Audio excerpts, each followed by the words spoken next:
Dernier échauffement pour la mini Fastnet qui rejoint l'Irlande avant un retour à Douarnenez. Aliénor sera sur le départ demain, mais pour la mini Transat vers les Antilles de septembre prochain, c'est décidé. Elle ne la fera pas pour des questions environnementales.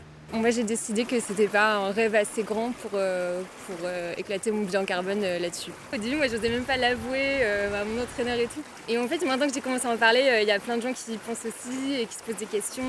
Les courses au large, si c'est le vent qui les propulse, sont elles aussi à l'origine d'émissions carbone. Les bateaux reviennent par cargo et les skippers en avion. Rien que rapatrier un mini émettrait l'équivalent de 10 tonnes de CO2. Ce qui est important, c'est pour moi, quand tu fais du bateau, tu es censé pouvoir faire tout le chemin. C'est pas, tu vas pas aller aux Antilles si tu n'es pas capable de revenir par tes propres moyens. Je trouve que ça n'a pas de sens. Je sais qu'ils sont en discussion pour faire par exemple une première étape aux Canaries et après revenir en enroulant les Açores par exemple. C'est des trucs qui peuvent être envisagés. Le plus gros facteur d'émission serait les déplacements en avion des accompagnants, l'organisation, les arbitres et les familles. Sensible à la question, la classe mini souhaite en tout cas se saisir de ces enjeux et tente de limiter ses émissions.